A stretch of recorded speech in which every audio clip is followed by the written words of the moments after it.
Sabi ng Lord, do not worry. Bakit?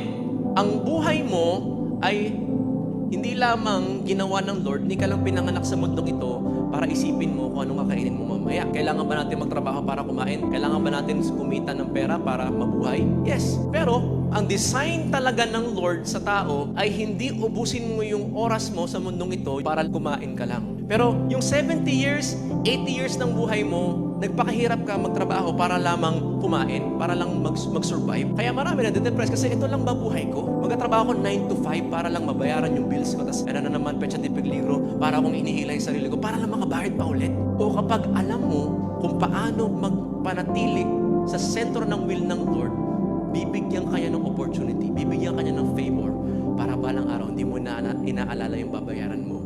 Focus ka na lang sa pinapagawa ng Lord sa'yo.